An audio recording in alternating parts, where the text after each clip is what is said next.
আসসালামু আলাইকুম। সবাইকে স্বাগতম জানাচ্ছি আবারও একবার নতুন একটি রেসিপি নিয়ে। এই চিতল মাছের কোফতাটি কিন্তু আমরা বাঙালিরা খুবই পছন্দ করে খাই। আর এটাকে আমি আজকে আলু এবং মটরশুঁটি দিয়ে পাতলা ঝোল করে রান্না করব। আসুন তাহলে কিভাবে রান্না করি মূল রেসিপিটি আরেকবার দেখে নিই।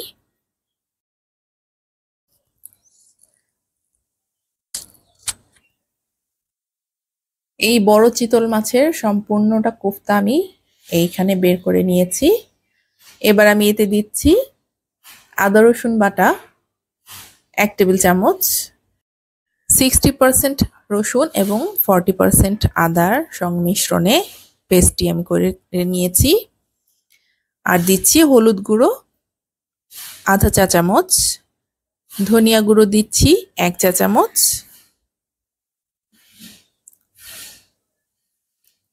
আর দিচ্ছি জিরা গুঁড়ো ½ চা চামচ,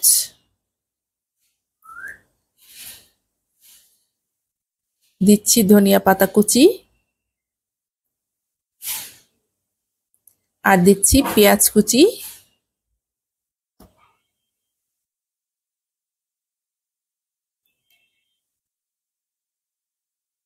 এবার ভালো মতো মাখিয়ে নিব।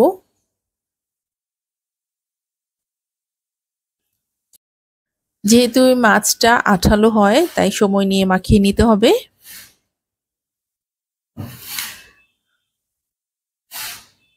মাখানো শেষ। এবার অর্ধেকটা আমি তুলে রাখছি, বাকি অর্ধেকটাতে কাঁচামরিচ মেশাবো আর বাকি অর্ধেকটা কাঁচামরিচ ছাড়াই ভেজে নেব।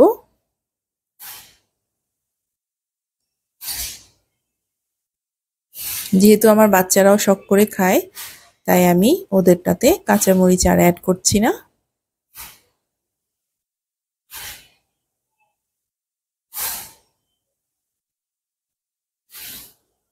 এবার হাতটা ধুয়ে নিয়ে সেই ভেজা হাতেই গোল গোল বল আকারে তৈরি করে নিব, বা টিকিয়ার শেপ করেও তৈরি করে নিতে পারেন।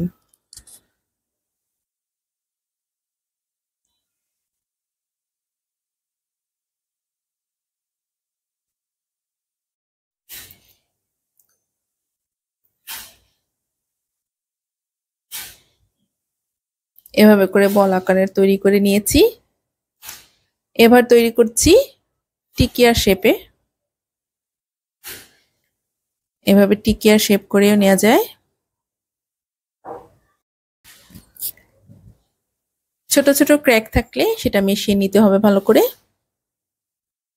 সুন্দর করে স্মুথ করে একটি টিকিয়ার শেপ করে নিচ্ছি। ক্র্যাকগুলো এভাবে ঢেকে নিতে হবে। তৈরি হয়ে গেল টিকিয়ার শেপের একটি কোফতা।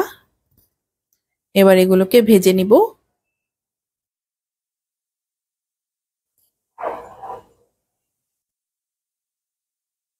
কড়াইয়ে সামান্য তেল দিয়ে দিলাম। এবার দিয়ে দিচ্ছি কোফতাগুলো। খুব একটা গরম তেলে দেয়া যাবে না। বেশি গরম তেলে কোফতাগুলো যদি দেই তাহলে উপরের লেয়ারটা তাড়াতাড়ি ব্রাউন হয়ে যাবে এবং ভেতরে কাঁচা রয়ে যাবে। এবার এটাকে উল্টে পাল্টে আমি হালকা বাদামি কালার ভেজে নেব।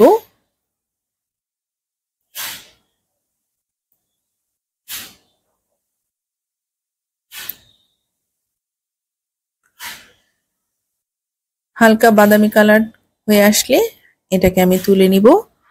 এটাকে আমি ওভার কুক করব না, যেহেতু এটাকে আমি আবার রান্না করব।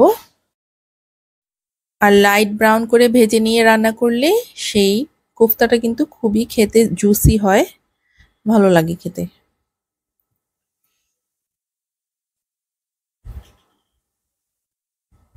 এবার সেই তেলেই দিয়ে দিচ্ছি পেঁয়াজ কুচি,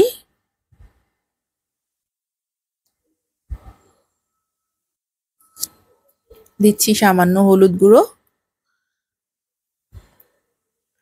মরিচ গুঁড়ো ½ চা চামচ করে দিচ্ছি। এবার এখানে আমি মাছের মশলা এবং লবণ দিচ্ছি, তেজপাতা। এবার ভালো মতো কষিয়ে নিচ্ছি।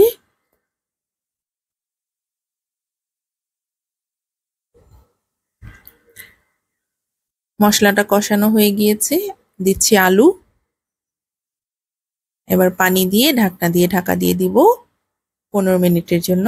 15 মিনিট পরে চলে আসলাম। আলুটা সেদ্ধ হয়ে গিয়েছে। এবার দিব মটরশুঁটি। এখানে আমি ফ্রোজেন মটরশুঁটি দিচ্ছি।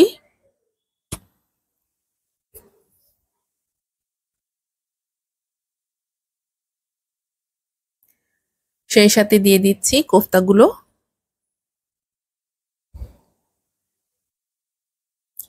এবং ঢাকনা দিয়ে আবারও ঢাকা দিয়ে দিব 10 থেকে 15 মিনিটের জন্য। 10 মিনিট পরে চলে আসলাম। দিয়ে দিচ্ছি কিছু ধনিয়া পাতা কুচি। ঢাকনা দিয়ে ঢাকা দেওয়ার কারণে কিন্তু কোফতা থেকে সুন্দর একটি ফ্লেভার বের হয়েছে এবং কোফতাটা খুবই রসালো হয়েছে। 5 মিনিটের জন্য আবারও একটু ঢাকা দিয়ে দিচ্ছি। চলে আসলাম 5 মিনিট পরে। ঝোলটা কিন্তু আমি এভাবে একটু লাইটই রাখবো, আপনারা চাইলে আর একটু শুকিয়ে ঘন করে নিতে পারেন, কিন্তু আমার কাছে এভাবেই ভালো লাগে। চলুন তাহলে পরিবেশন করে নিই। তৈরি হয়ে গেল আলু মটরশুঁটি দিয়ে কোফতার পাতলা ঝোল। এই ফলি মাছের কোফতাটা কিন্তু এভাবে খেতে খুবই ভালো লাগে। বাসায় অবশ্যই ট্রাই করবেন এবং আমাকে কমেন্টে জানাবেন। রেসিপিটি ভালো লাগলে আমার চ্যানেলটিতে একটি সাবস্ক্রাইব করে দিয়ে যাবেন। লাইক শেয়ার করতে ভুলবেন না। আজকের জন্য বিদায় নিচ্ছি। আল্লাহ হাফেজ।